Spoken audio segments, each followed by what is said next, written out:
Eu sou Grazi Guimarães, atualmente jornalista e editora-chefe. Chique, né? Mas quando eu cheguei aqui em Brusque, eu era apenas uma menina de 14 anos. A cidade acolheu os meus primos, meu irmão e depois a mim. Entretanto, o início foi marcado por muitos desafios e o enfrentamento a um racismo escancarado.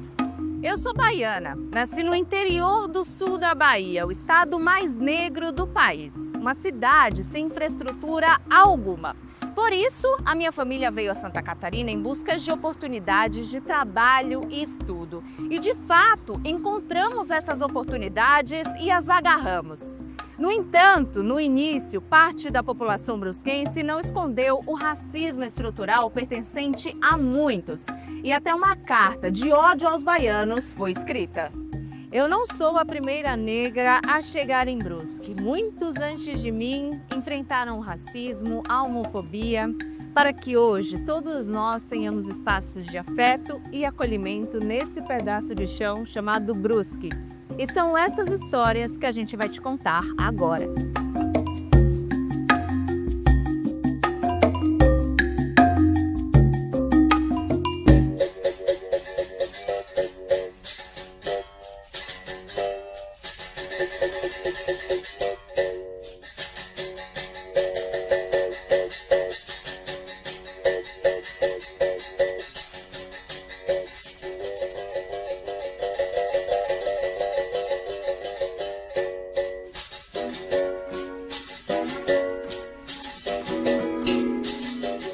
A história preta é marcada pela ancestralidade. Brusque é uma cidade que se orgulha dos sobrenomes europeus. Entretanto, uma das famílias mais importantes da cidade tem seu sobrenome o nome de um santo, o Francisco. É a família de Orgino Domingos Francisco, o seu Ginoca, patriarca da primeira família de pretos aqui de Brusque. Eu vou conversar agora com a Isabel, que é neta da dona Jandira e do seu Ginoca, primos da primeira família de pretos aqui de Brusque. A minha avó conta que eles vieram fugidos de Camboriú, porque eles eram escravizados lá. Então eles vieram para cá para poder crescer e ter a liberdade de viver, né? Como meu avô, o Orgino, já tinha vindo para cá, o seu Ginoca, né? Foi a primeira família a vir para cá, então a família da minha avó, da Jandira, seguiu o mesmo caminho e vieram para cá logo em seguida também. Quando eles vieram para cá, eles moraram num engenho de farinha por muito tempo. Então a minha avó criou os seus filhos com dificuldade e tudo mais, mas graças a Deus criou muito bem, né? Hoje eu tenho 4 tios maravilhosos, mas tudo na base do esforço dela, né? De um trabalho difícil, dobrado, que ela teve. Foi uma família que sofreu muito preconceito, racismo mesmo. Como meus avós foram os primeiros a estarem morando aqui em Brusque, então eles ensinaram que essa cidade também era nossa. Não foi fácil no começo a gente tomar o nosso lugar, né? Mas eles ensinaram que a gente está aqui, a gente vai crescer aqui, a gente vai construir aqui. Quando você migra, conquistar o seu lugar ao sol não é fácil. Você passa por uma sombra de preconceitos, não só pela sua origem, mas também pelo seu tom de pele e muitas vezes pelo seu gênero, traçando um caminho repleto de desafios, principalmente em uma região que se orgulha em ser conservadora. Eu estou aqui com a Verô, que é transista, cabeleireira e está conquistando seu espaço aqui em Brusque. De primeiro momento é aquela brincadeira que as pessoas fazem em relação aos estadunidenses, né? Que eles não conhecem geografia. Porque eu cheguei aqui e a primeira pergunta que me faziam quando eu falava que eu não era daqui era se eu era da Bahia. O que não é problema nenhum ser uma pessoa baiana, mas as pessoas negras não existem só na Bahia, né? As pessoas negras não vieram só da Bahia. Inclusive aqui nos estados da região sul, no Rio Grande do Sul, enfim, a gente tem a nossa história do povo negro daqui da região. Então, eu já senti o preconceito ali, mesmo, tipo assim, não entendendo, né? Eu era uma criança quando eu vim, eu tinha 9 anos. Eu não entendia o que havia de diferente, mas eu entendia e sentia que havia algo de diferente. O contato com as pessoas da minha idade que eu tinha na época, que eram na escola, era muito mais tenebroso, assim, sabe? Eram apelidos, eram brincadeiras que para eles parecia normal, mas que hoje em dia eu vejo o quanto afetou na minha questão de autoestima, sabe? Eu acredito que desde criança, né, tipo, óbvio, né, tinha um espelho em casa, eu conseguia ver que eu era uma pessoa preta, mas isso não fazia sentido pra mim, Porque as referências que as pessoas usavam para... As comparações, aliás, que as pessoas faziam comigo na época não me faziam gostar de ser uma pessoa preta.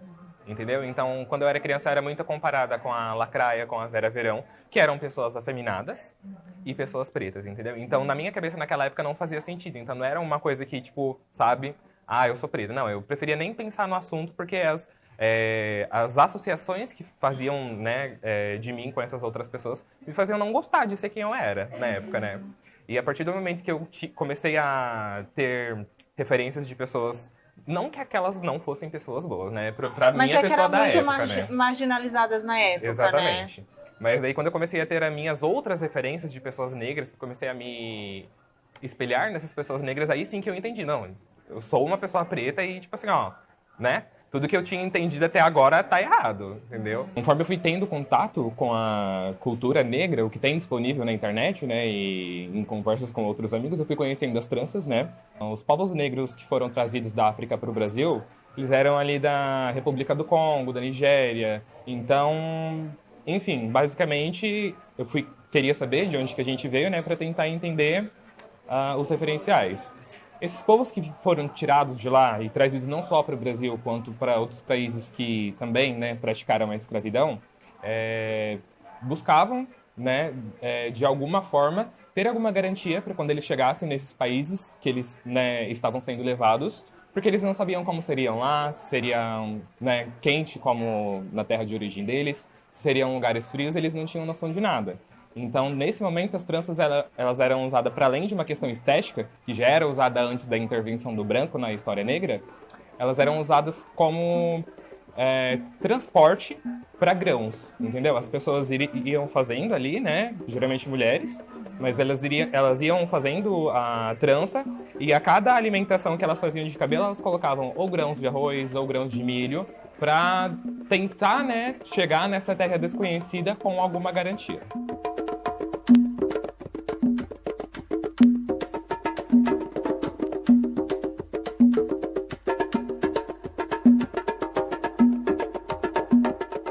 Com o tempo, você até conquista certos espaços, mas isso nunca é fácil, nunca é dado. Por mais competente que você seja, o trabalho é sempre dobrado. Ainda mais nos centros de poder, dominados principalmente por homens brancos. Marlina Oliveira quebrou uma grande barreira ao ser eleita a primeira vereadora preta de Brusque em mais de 130 anos de história da Câmara de Vereadores. Marlina, antes de ser eleita vereadora, parlamentar, você veio do Rio Grande do Sul para Brusque. Como que foi esse seu início aqui na cidade? Eu cheguei em Brusque, para começar assim, num contexto político, né, de transição. Então, por exemplo, quando eu chego na educação e está transicionando de um governo para o outro, eu chego numa escola em que tem mudanças. Então, eu encontro uma cidade assim que, ao mesmo tempo, ela está com muitas expectativas, mas, por outro lado, é uma cidade que também eu não me enxergo enquanto mulher negra, porque assim, fora do âmbito familiar, eu não encontro as mulheres negras na educação, eu não encontro mulheres negras ocupando cargo de direção de escola, por exemplo, eu não encontro uma Brusque que tenha uma política educacional antirracista, como alguns municípios catarinenses a gente sabe que já tem. Então eu encontro um espaço que muitas vezes ele foi solitário, sim, em função desse lugar. Eu sempre gosto de dizer que, ao mesmo tempo que Brusque me oportunizou muitas coisas bonitas por ter escolhido aqui, mas eu aprendi também muito sobre ser uma mulher negra nesta cidade de tantas ausências também. Sempre fez muito sentido estar aqui. Embates que eu fazia, ninguém mais fazia. Quando você é uma mulher preta, quando você vem de um lugar, quando você representa vozes que historicamente são silenciadas, você tem uma responsabilidade. Eu acho que, como em todo o nosso país, o racismo ele organiza, ele estrutura a sociedade brasileira e não é diferente em Brusque. Uma coisa muito curiosa é, quando você começa a dar nome, quando você começa a dar nome para a opressão, quando você começa a identificar né, que aquilo que está acontecendo com você é racismo, há uma tendência natural de as coisas começarem a borbulhar, a sair de determinados lugares e tomar uma posição. Então, algum tempo atrás, acho que foi meados do ano passado, eu estava lendo uma reportagem aqui na imprensa local, onde falava que as denúncias de racismo em Brusque, elas tinham aumentado. E eu não tenho dúvida de que isso também reflete o fato de, ao falar, ao dar nome, ao propor medidas para o combate, ao falar sobre a questão racial na educação, ao dizer que a escola é um lugar extremamente violento para as crianças negras, por exemplo, crianças e adolescentes negros, por exemplo, a gente vai chegando a esses dados, a gente vai acessando. Então, eu acho que Brusque viveu de uma forma intensa nos últimos 4 anos um movimento muito forte de dizer, de dar nome. Isso é racismo. Isso acontece aqui também, né? Seja ele explícito, que às vezes acontece, ou seja ele velado, que também é uma forma, né, ou recreativo, né? Enfim, nas suas diferentes formas, ele está presente. Eu faço parte do grupo Trama de Teatro há 8 anos já. Participei também na Fundação Cultural de Guabiruba e de Brusque. A Antônia criança, ela sofreu muito racismo, muita gordofobia. Eu tinha apelidos horríveis na escola, mas eu não tinha tanta noção de que aquilo era, de certa forma, uma violência horrível, mas eu levava aquilo como, ok, me ofendeu e tal, e sabe, não tinha essa noção da seriedade que era isso, sabe, não tinha... Tem até uma autora que ela publicou um livro que é Quando Me Descobrir Negra. E até então a Antônia pequenininha não tinha se descoberto negra ainda, né? Essa descoberta se deu quando eu tive esse choque de realidade de que o ambiente onde eu estava inserida não me permitia acessos ao que é a cultura afro-brasileira, sabe? O que faltava era referência, porque até então eu tinha interpretado papéis de pessoas brancas em palco, né? A gente, do Trama Grupo de Teatro, a gente fazia peças que contavam a história da cidade, sabe? E essas peças eu interpretava pessoas que não eram negras. Ainda é complicado, sabe? Eu ainda escuto falas extremamente problemáticas, assim. E principalmente dentro de ambientes que eu convivo diariamente, sabe? De falas assim, 20 de novembro. Mas por que existe consciência negra? Se existe consciência negra, também tem que existir consciência branca. E aí eu olhar pra pessoa e... Oi? Sabe, cara, qual é a parte que você não tá entendendo? E essa é uma data muito chata pra gente, porque a gente só é lembrado nessas datas. Eu, como artista, eu, como mulher preta, sou lembrada constantemente no dia 20 de novembro. Muitas pessoas me procuram no dia 20 de novembro, mas no decorrer do ano é difícil alguém chamar a gente, sabe? Eu falo a gente porque isso não acontece só comigo, isso acontece com vários. E a não ser que é uma pessoa que é dos nossos. Quem é dos nossos chama a gente. Quem não é, acaba só lembrando a gente realmente nessa data.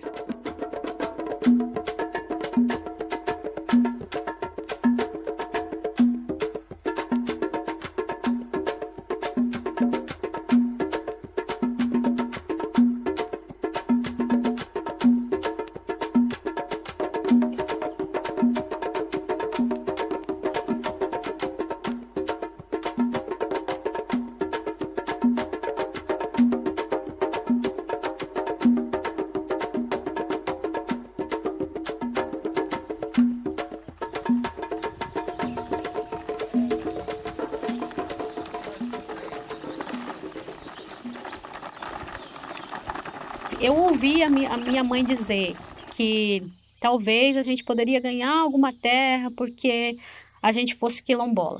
Mas na época a gente não tinha muito entendimento, né, sobre o que era essa questão de quilombola e que terra eram essas e tudo mais. Mas sendo que ela já tinha vindo daqui, né? Ela já tinha sido expulsa daqui praticamente para poder morar lá no distrito de Monte Carlo. E a minha luta, então, foi desde sempre. Na época, a minha mãe tinha bastante dificuldade, a gente trabalhava ainda na roça, né? Aí voltou um pouquinho lá no tempo em que eu era do ensino médio, eu trabalhava na roça. Para os outros lá, a gente não tinha terra, trabalhava para os outros. A gente plantava não, a gente colhia, né, dos outros, né, dos fazendeiros, colhia feijão, colhia alho, colhia cebola, colhia, né, e a gente ganhava uma mixaria, né, pouca coisa para poder sobreviver. Então, nós sempre queríamos ter a terra para poder produzir e plantar no que é nosso por direito, né, que foi nos roubado, porque quem nos roubou, né, foi uma empresa madeireira que plantou pinos aqui em cima, como vocês podem ver que a maioria do quilombo tem pinos, eucalipto. Na época lá, né, quando os ex-escravos, né, eles fizeram essa doação, não tinha nada disso, era totalmente araucária, mas que usaram os próprios quilombolas para poder tirar e expulsar eles da terra. A gente é da 5ª geração, então, da Margarida, daí a Margarida teve filhos e filhos e filhos e até chegou na minha mãe, né? Mas tem também os outros ex-escravos que são os outros herdeiros. Tem os Souzas, né? Os Garipunas, enfim, os outros que também são quilombolas dessas 4 famílias diferentes. Nós fomos grelhados essas terras, né? Eles chegavam no meu avô, eu me lembro, já vou contar mais ou menos por aí. Chegavam lá para negociar a terra, eles ofertavam troca, né? Farinha de trigo da marca Garça, que era uma firma que tinha aqui em Tangará do Furgã. Daí a necessidade era grande, né? Pegava farinha, açúcar de bolsa, que tinha na época a bolsa de açúcar amarelo, para casa, e daí dizia, não, pode medir então quantos arqueiros, eu quero comprar 2 arqueiros, dizia, né, a firma, né? Na inocência foram vendendo, até eles contam que tem na história, né? Que é a troco de lata de banha, a troco de um cavalo, assim, essas coisas, né? Por eles não ter aquela sabedoria, aquela inteligência para dizer não, nós não podemos vender, né? Querem nos doar alguma coisa, nos dê. Mas não, foram esse pessoal da empresa e esses fazendeiros foram passando eles na conversa e conseguiram tomar conta dos terrenos. E eu vejo que na minha época eu era uma criança também escravizada, né, pelos brancos, porque eu era fruto, inclusive, do trabalho infantil.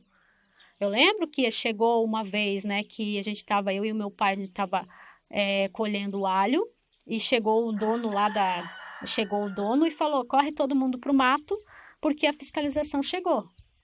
E aí a gente correu todo mundo para o mato. Aí o cara foi multado, né, mas multou, ele pagou lá uma mixaria e no outro dia chamou a gente para trabalhar de novo, né? E a gente não tinha muito o que fazer. E se criamos nós de pé no chão, ia na escola de pé no chão, e daí nós voltava de lá e ajudar o nosso pai a trabalhar para poder sustentar os outros irmãos, né? Então hoje tem gente que vive bem arrumada, às vezes na aula não quer ir. E hoje está fazendo estudo, ou está vendo falta o estudo para mim, porque não pude estudar. Me faz muita falta o estudo. Conheço as letras, mas não posso reunir as letras, né?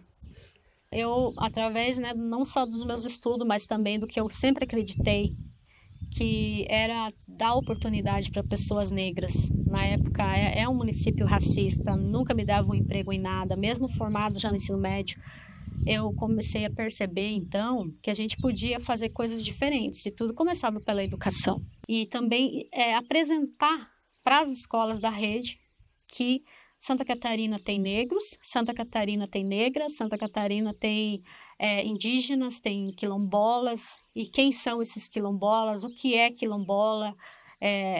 Eles precisam entender que nós temos, sim, cientistas negros e negras. Nós precisamos falar, né, dessa questão de quão grande é o continente africano, que nós temos essa herança africana trazida de África para cá, e que nós temos aqui sim em Santa Catarina essas pessoas elas não foram, elas não estão extintas, elas ainda existem, e elas são memórias vivas. E o nosso território também é uma memória viva, é um território ancestral, coisa que na escola regular não me falavam disso. Então, já sofri racismo, sim, já sofri bullying, sim, já me chamaram de macaca na escola, sim, já me chamaram de menina do cabelo queimado, cabelo duro, tudo isso já sofri. E é por esses motivos que me fez entrar na educação e dizer, isso é crime, isso é racismo e isso precisa ser mudado. Então, hoje eu penso que nós negros sofremos tanto com isso, né? Quando eu falo da questão de formação para professores, né? Não só a educação infantil, mas de todo o âmbito, é que nós negros sofremos tanto que às vezes a gente está em espaços errados, de querer falar do que nós sofremos só entre nós. A gente tem que falar do que nós sofremos por branco, porque é o branco que faz isso conosco. É o branco que não sabe ou que finge que não sabe e continua perpetuando o racismo. Então, a gente tem que, sim, falar para o branco que o ato, que a frase, que a piadinha, que a encenação, tudo que ele faz, que nos ofende, que nos prejudica, sim, é um ato racista, discriminatório. Ainda existe o preconceito. Ainda existe aquele preconceito silencioso, né, que continua. Se a pessoa não tiver um conhecimento, continua, né? Até que nem o rapaz que, ou eu, não tiver conhecimento, se proseia com a pessoa, no caso que está começando com preconceito, e nós não se tocamos. O povo tem que ter um conhecimento do que é o preconceito silencioso, senão ele dorme no ponto, pisa por cima e vai embora. Você vê a calma, o coração, só não enxerga.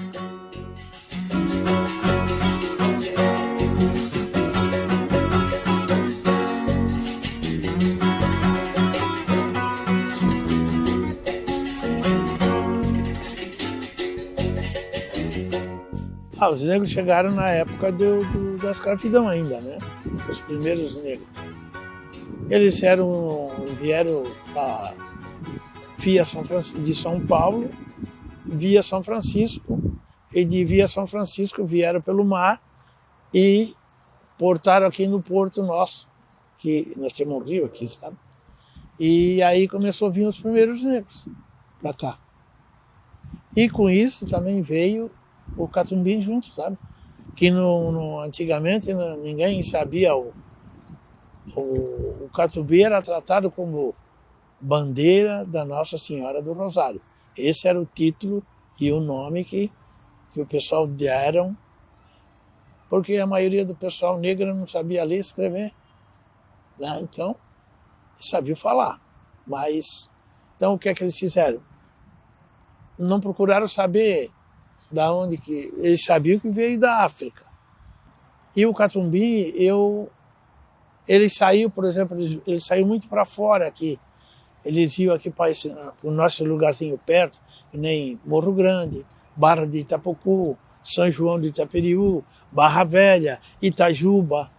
E quando eles iam, o povo aqui escutava o tambor longe, que naquele tempo não tinha BR ainda. Aí iam tudo para a rua, ficava igual quando hoje os carnaval existem, né? O pessoal ficava tudo no lado da rua esperando o nosso cortejo passar pelo meio. E eles aplaudindo e cantando junto. Tanto branco como preto. Por isso que eu sempre falo para eles que o catumbim não é só dos negros, é dos brancos também. Porque eles veneravam o catumbim. Porque hoje mudou, eles acham que o catumbim é só dos negros, mas não é. Ele é do lugar, o catumbim é do nosso lugar aqui. Eu me dou conta no momento que as comunidades quilombolas no Brasil começam a ser certificadas. E aí, dentro das características daquelas que já foram certificadas há muito tempo, alguma coisa tinha aparecido com a nossa comunidade, que é Itapocu. Se é uma comunidade que conta a história dentro da religiosidade, dentro da matriz africana com a questão católica, dentro desse sincretismo a partir do catumbim, por que essa comunidade, então, tem uma história tão marcante, centenária, não poderia ser uma comunidade quilombola? Então, a partir desse momento, cada um de nós começa a se ver dentro dessa história como quilombola, porque é uma história de resistência. Eles só falavam que o pessoal desembarcaram aqui e aí foram trabalhar com os grandes homens que tinham os engenhos. Então, quando acabou a escravidão, os grandes donos de engenho, eles não venderam os terrenos aqui, porque a maioria dos terrenos aqui era tudo os negros. Eles deram, foram embora, né? Estavam libertos, né? Ó, vocês ficam com essa terra aí, para vocês começar a vida, nós temos ido embora. Resumindo, tinha mais ou menos, na época, aqui, que tinha uma base de 3.400, 3.600 pessoas. Naquela época, 3.600 pessoas era bastante gente. A minha geração, né, principalmente no tempo da escola, falava ainda muito dessa presença germânica, suíça, em Joinville, né? Como eu convivi em Joinville, eu nasci em Joinville, estudei em Joinville na escola pública, era o que se ouvia mais falar sobre essas etnias e o que elas representavam na cidade do qual eu sou uma cidadã joinvilense. E nessa história eu não me via. Eu me via na comunidade que eu pertenço, que é Itapocu. Mas eu sou joinvilense também. E aonde está a nossa história?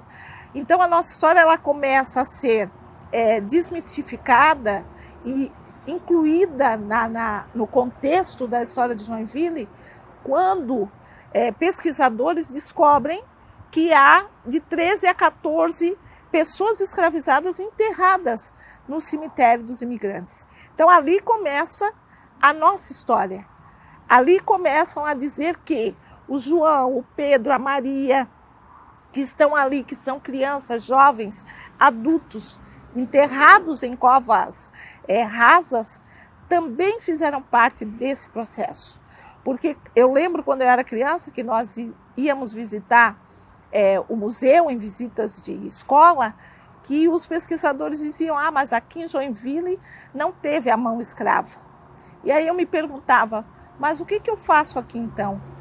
Quem sou eu dentro dessa cidade? Por que existe o carnaval nessa cidade? Né? Por que os municípios vizinhos têm tantas pessoas negras? Algumas da sua família, das gerações, passaram por esse solo. Né?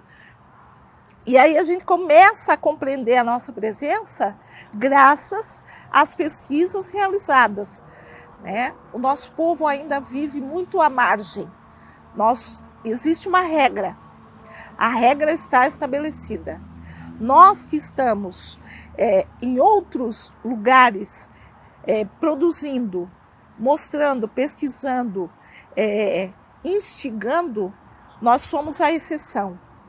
Mas nós não queremos ser a exceção. Nós queremos que a regra seja a regra da diversidade, que seja a regra sem racismo, a partir, principalmente, da educação brasileira.